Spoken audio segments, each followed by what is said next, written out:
একটি বক্তৃতা করেছিলাম জেলে যাওয়ার আগে, যে একজন ইউসুফের গ্রাণ পাচ্ছি, ঠিক নয় কি?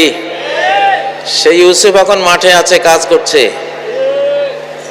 কেউ চিনে না আল্লাহ ছাড়া, আর আমরা দু চারজনে চিনি। ওই ইউসুফের নেতৃত্বেই 2024-এর এই আন্দোলন অকল্পনীয়ভাবে, অজানাভাবে, দৃষ্টির অন্তরালে থেকে সাকসেসফুল হয়েছে।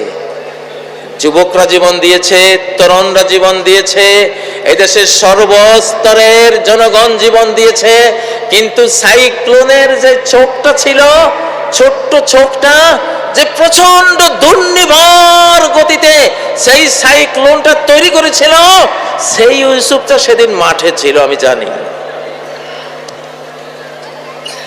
কারো কিচ্ছু করার ক্ষমতা নাই।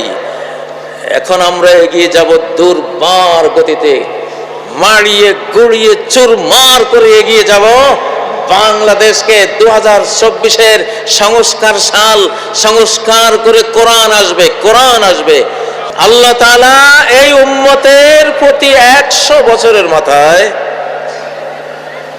এমন ব্যক্তিবর্গকে পাঠাবেন যারা এই উম্মতের জন্য ইসলামকে রিনিউ করে দেবে, তাজদীদ করে দেবে, নবায়ন করে দেবে।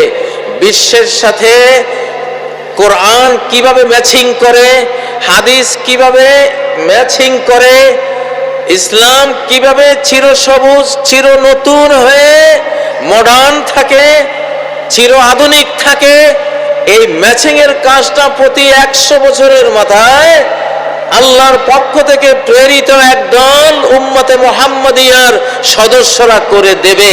সেই কাজটি বাংলাদেশে সংগঠিত হয়েছে 2024 সালে সাধারণ সাল্লা। এটি আল্লাহর সাল। কার সাল? আল্লাহর সাল। وأرسل عليهم طيرا أبابيل। আল্লাহ যখন মুহাম্মদ সাল্লাল্লাহু আলাইহি সাল্লাম আসবেন, প্রস্তুতি নিচ্ছে আকাশ, প্রস্তুতি নিচ্ছে জমিন, তখন নবী বিরোধী একটা শক্তি এসে কাবা ধ্বংস করার উপক্রম করেছিল। আল্লাহ ঝাঁকে ঝাঁকে পাখি দিয়ে তাদেরকে ইতিহাস বানিয়ে দিলেন, ঠিক নয় কি? বাংলাদেশেও 2024-এ এমনটি হয়েছিল।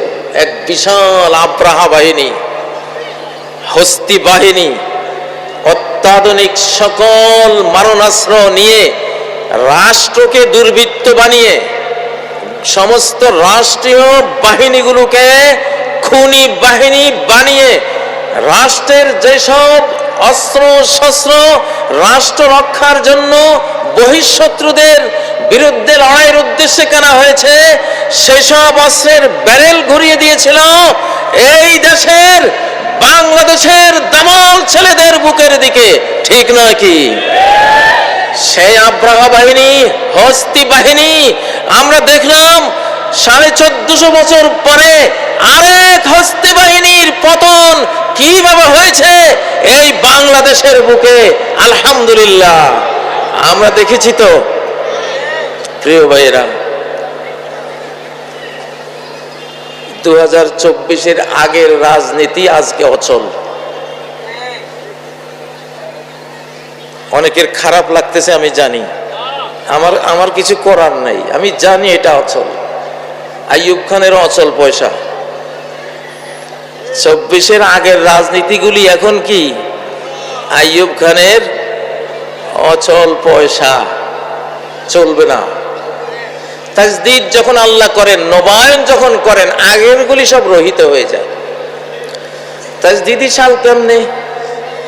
যে হাদিসটি বললাম, ইবনে মাজার হাদিস, 100 বছর ইসলামের কোন বিধান, ইসলামের কোন সংবিধান, ইসলামের কোন বাহু, কোন অঙ্গ, কোন বিভাগ সর্বোচ্চ 100 বছর গায়েব থাকতে পারে, 100 বছরের মাথায় আবার জেগে উঠবে।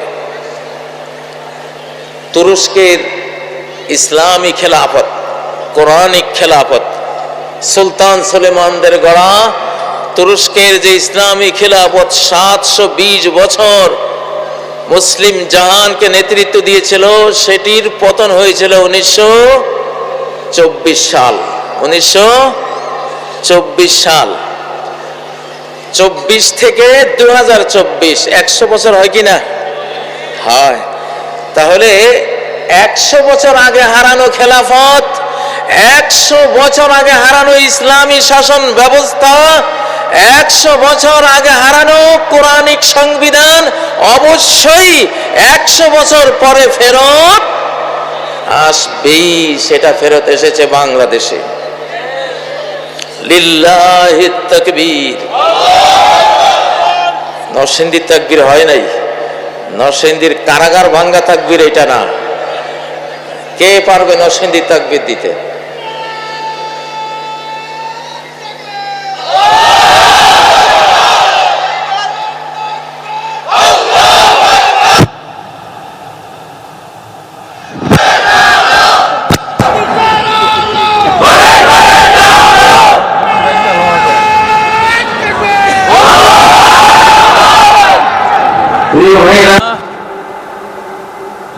বাংলাদেশ, নতুন স্বাধীন বাংলাদেশ, এই নতুন স্বাধীন বাংলাদেশকে কন্ট্রোল করা এইটা যেন তেন বিষয় না, অনেক জটিল, অনেক কুটিল বিষয়।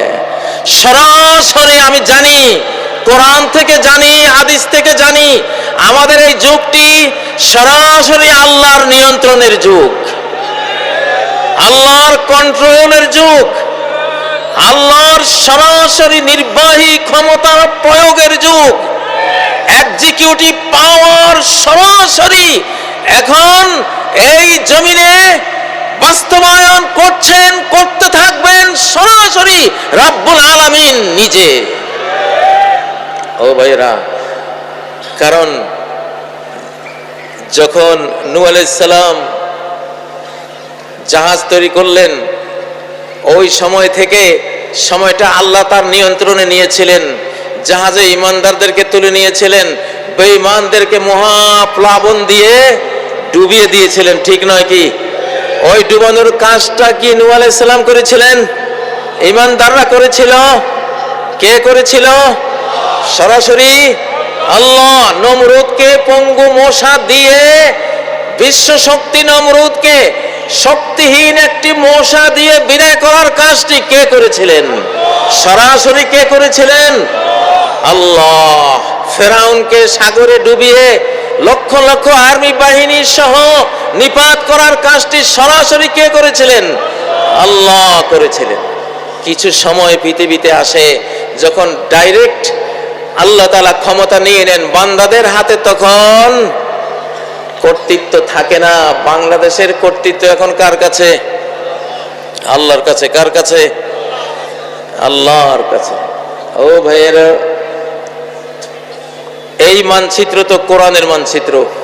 কিসের মানচিত্র? কোরআনের মানচিত্র। এবার কোরআন আসবেই, এবার কোরআন আসবেই। একটি বক্তৃতা করেছিলাম জেলে যাওয়ার আগে, যে একজন ইউসুফের গ্রাণ পাচ্ছি, ঠিক নয় কি? সেই ইউসুফ এখন মাঠে আছে, কাজ করছে,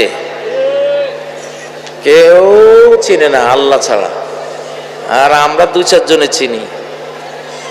ওই ইউসুফের নেতৃত্বেই 2024-এর এই আন্দোলন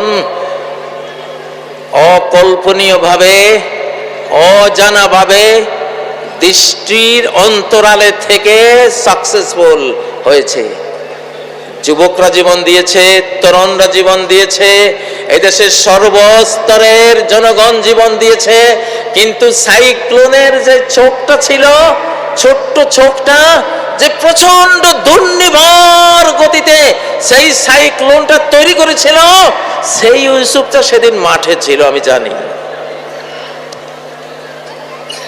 কারো কিচ্ছু করার ক্ষমতা নাই। এখন আমরা এগিয়ে যাব দুর্বার গতিতে, মারিয়ে গুড়িয়ে চুরমার করে এগিয়ে যাব বাংলাদেশকে। 2024-এর সংস্কার সাল, সংস্কার করে কোরআন আসবে, কোরআন আসবে। কোরআনের ক্ষমতা কি জানেন?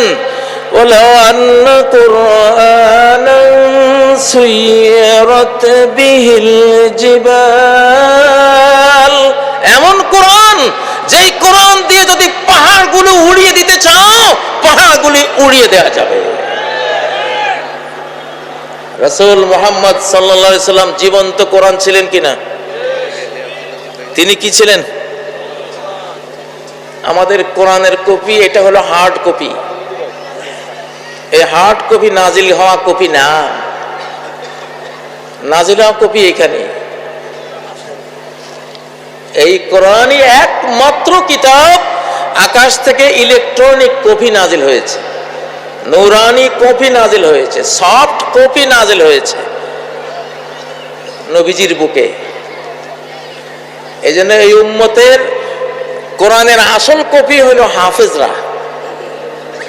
প্রকৃত কোরআনের কপি হলো কারা?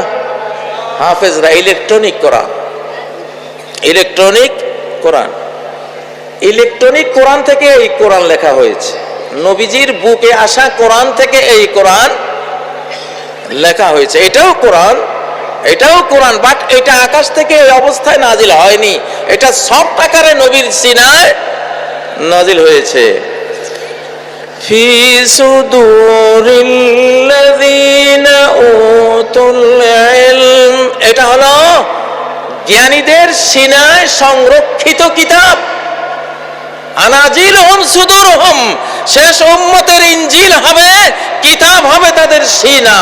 নাযালাহু আলা কলবিক, তোমার কলবের উপরে এই কোরআন সফট কপি রূপে, নুসখা নূরানিয়া রূপে, ইলেকট্রনিক কপি রূপে আল্লাহ নাজিল করেছেন। কে নাজিল করেছে? এই জন্য আপনার ঘরে একটা হাফেজ ছেলে থাকা মানে এক কপি কোরআন আপনার ঘরে আছে। আল্লাহু আকবার। বাংলাদেশে 25 লক্ষ কপি কোরআন আছে, ইলেকট্রনিক কপি। 25 লক্ষ হাফেজ, 25 লক্ষ হাফেজ।